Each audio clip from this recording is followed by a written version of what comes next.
Welcome to this special Gold Derby Meet the Experts TV documentary panel. I'm senior editor Denton Davidson, joined by directors Alan Hughes for Dear Mama, Mary McCartney for If These Walls Could Sing, Davina Pardo and Leah Wolchok for Judy Blume Forever, Davis Guggenheim for Still, a Michael J. Fox movie, and Ryan White from Pamela, a love story. You're all accomplished filmmakers now. This group of films certainly proves that. And I want to just start by asking, if you were teaching a film study course, which is one film you would have your students watch and why? Let's start with Davis. Well, we have a fellowship program at my company where young filmmakers are sort of like developing, and I've shown Man on Wire, James Marsh's film, just because I think it's just a masterclass in storytelling, and it proves that in nonfiction, narrative can be just as strong as in scripted stuff, and it's just, but it's also a true documentary, and I think it pushed so many boundaries in terms of what you could use and how you could do recreations and how you could move narrative forward, and it allowed, I think, probably all of us who are on the Zoom today to do what we do. Mary, how about you? Does anything stand out for you? Yeah, I mean, whenever I'm asked one of my favorite films, I always think of Being There, the Hal Ashby film from the 60s. I know it's not a documentary, but there's something about it that it's still, I actually rewatched it recently, and there's an innocence and a charm to it, but it's just so clever. And I think with the world as it is today, everything seems sort of like everyone's trying so hard, and everything gets so big. But the character in it, Chance Gardner, is literally just so simple and quiet, and he just sort of plods on, and it's just so innocent and lovely and deep. So yeah, that's one that always comes to mind. If nobody's seen it, I'm always envious that they haven't seen it, because it was just a joy. Davina, how about you? I couldn't do one, but I've been thinking about those filmmakers who, when you turn on their film, it's theirs. Those people who have a singular voice. So, I mean, people I've been thinking about lately: Garrett Bradley, Kristen Johnson, Joshua Oppenheimer, Sarah Polley. Those are, and they're all sort of playing with the relationship between fact and fiction and truth and storytelling. So that's sort of where I'd start. Leah. I think if I were teaching a course, I would tell my students to go to a thrift store or a yard sale and get someone's home movies and watch their home movies and see how the camera could be like a catalyst for connection or maybe a deterrent to connection. See where people get self-conscious, because people always get self-conscious when a camera first enters the scene, because if you're wanting to make films, you have to be aware of the power of the camera, both for good and not so good. And Ryan, how about you? I know there was one film when I was a film student that totally changed the trajectory of my life. And when I teach, I always show it. I grew up in Georgia, where documentaries were not being shown at the multiplexes. So I wasn't even really aware of documentaries, even though I wanted to be a filmmaker, until I was in college. And for extra credit, we had to go see a documentary in a class, and it was Agnes Varda's The Gleaners and I. I love that. I'm a massive Agnes Varda fan now, but that was the first film that really blew my, and I don't make films like that, by the way, but it blew my mind open in whatever she was doing in that film to a medium that I didn't even know existed. So it's still one of my all-time favorite documentaries. And each of you has had such different career paths, but you've all found your way into documentary filmmaking. Some of you have done TV shows, scripted film, television, cooking shows. You're all here today with these great TV documentaries we're discussing. What excites you about documentary film? What pulled you into this art form? And especially today, I mean, it's more accessible than ever, the way it's streaming. All of you are connected to streamers with your films in some way. and people are able to see these documentaries in ways that they certainly weren't in like the 90s when I was growing up. There were very few documentaries that really broke out. What brought you into this art form? I'll start with you, Mary. I mean, it was touched on before, but I think, you know, because my background is photography, and when it's about meeting someone that you don't know very well and needing to get a lot from them. And in moving into documentary and directing, it's a lot more about teamwork. And so chemistry is the biggest and most important thing. So when you get there and it works and it all comes together and your team all work, you know, because everyone works really hard, it's long hours, and you have to be really focused to get all of the, you know, to everything you need to edit something with real meaning together. So it has to be teamwork and chemistry, because when that's right, I mean, that's personally why I want to do it again. It's addictive. Ryan, how about you? What pulled you into this? A lot of things, but I mean, one of the things I love most about this medium of filmmaking is, and it's very well suited to my personality, at least the types of documentaries that I like to make. I'm an awful planner. I'm awful at logistics. All my producers will tell you. And I love the unpredictability. I mean, we were talking about it with Pamela, but that exists in a lot of my films, these situations that are totally unpredictable. And I love run and gun filmmaking, where not a lot of decision and planning has to go into it. I love just jumping on a plane with my camera and ending up in a spot and figuring it out with your subjects as you go. And it's always, you know, all my filmography is kind of all over the map, but all of them sort of have that, to me, invigorating sense of unpredictability to them. And I'm one of those few people I think who's very comfortable on that wavelength. Leah? I hate unpredictability. Oh my God, let's work together. Freaks me out. I think I love working in documentary because I like working in a field that sort of grows empathy. I like what Mary was saying about sort of the intimacy and the connection that the team has to each other when they're working on a film, both like the filmmaking team and the people that are in front of the camera. I think making films that can inspire people to look outside of themselves and see an entirely different worldview and connect with someone from an entirely different worldview is pretty extraordinary. It feels like quite a privilege to be able to do it. Davina? Yeah, I started out in photography too. I think a lot of documentary filmmakers have. And I mean, I've been thinking about sort of what happens when you develop an image, when we were in wet dark rooms, and that alchemy where you sort of know what you're going to get, but you really don't, and that there's such a magic to it. And I think I found that in documentary filmmaking too. Although that magic may happen over 5 years instead of like a couple nights in the dark room, it's still there. And that when that sort of combination of image and storytelling and human relationships comes together in sort of this magical way, there's nothing else like it.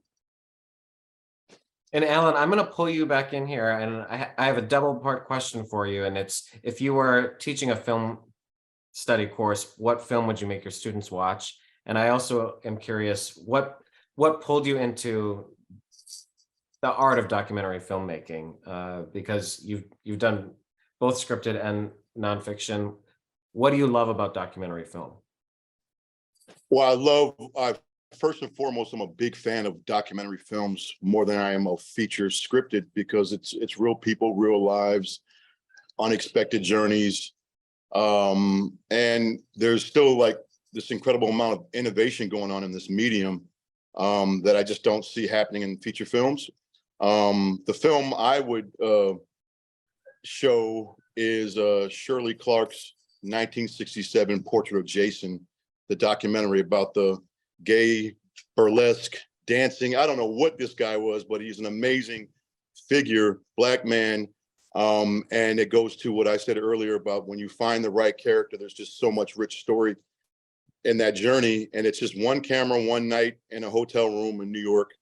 with this incredible transcendent human being.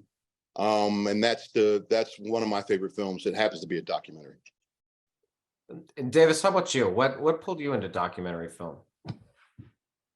It's funny when I was moving to LA from Washington, D.C. in 1988, I drove my Volkswagen Jetta to LA.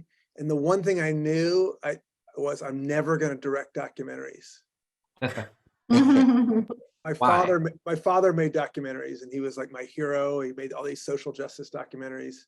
And I was like, I could never be like him. So I'm going to find my own path.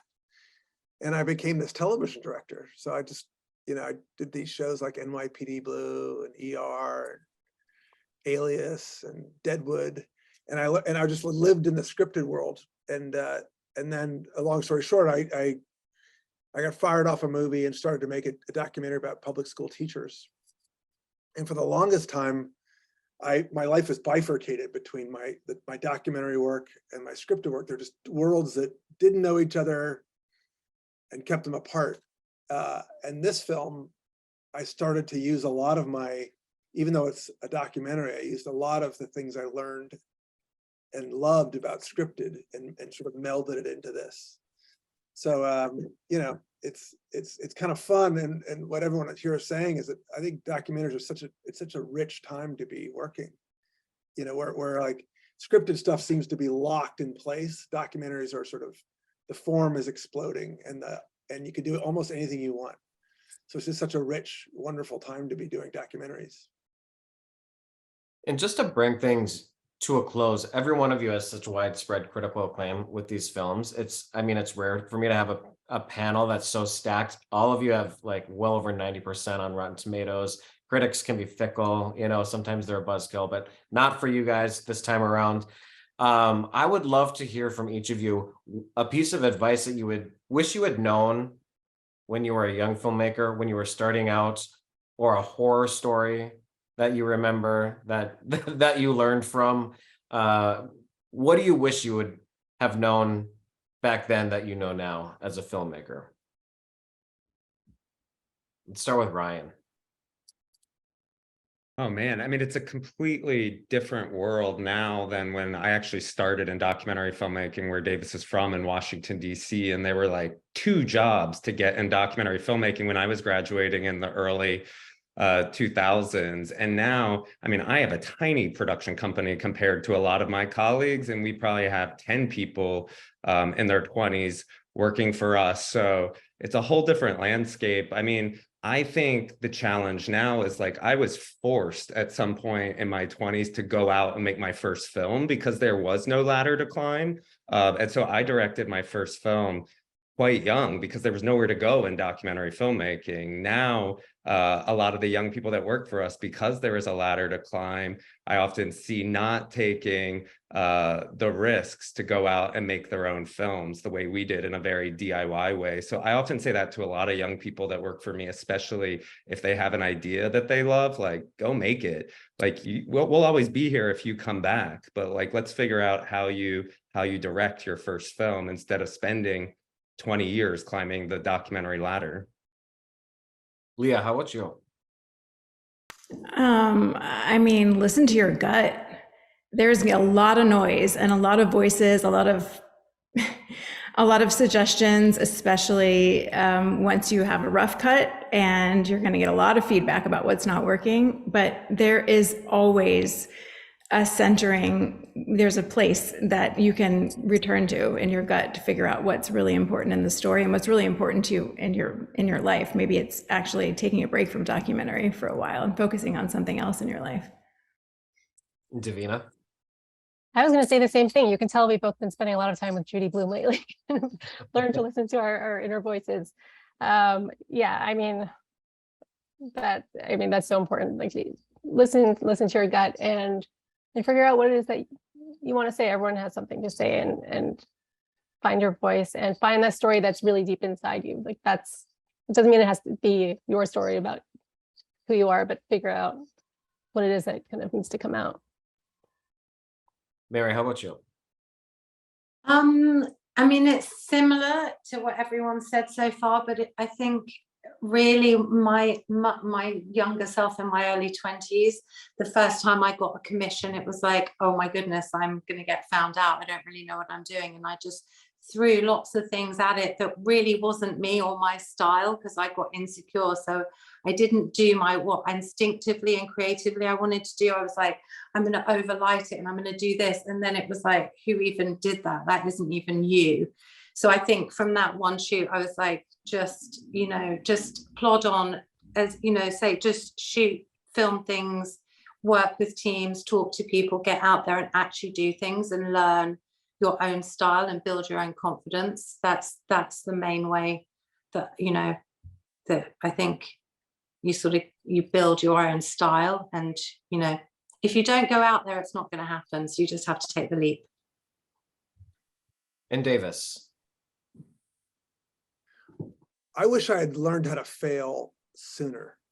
That now I realize that, like, even when things are going well, that failure is a part of every day. Like, the good stuff comes when you try wild ideas, and many of those wild ideas suck.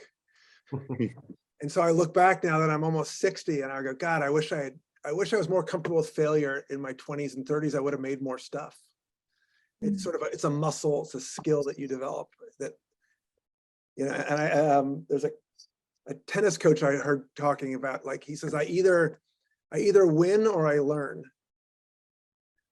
and I just love the idea of this, like, being comfortable with failure, because that's where the good stuff surfaces. And Alan, we'll give you the final word. I wish, as storytellers, filmmakers, me personally, I wish I was told that, like, documentary films are films. Back 20, 30 years ago, they were looked at like the other. And I think that I would tell young storytellers that these are just as important, if not more powerful, than most feature films. I wish I would have started in documentaries instead of feature films, because it's more nimble. You can experiment a lot more. You can explore rich themes and complex sub-themes as well that I don't think you can do in feature filmmaking. So I wish I had known that this may have been the entry point instead of just scripted. It's just a lot more. I think documentary filmmaking, if you're doing it correctly, I don't know what that is, it changes you as a human being as well. Then I don't feel scripted does that. And so I wish more young filmmakers would look to documentary filmmaking as the destination instead of, like, I think it's changing though. I think that's changing. I think it's so entertaining now and so rich.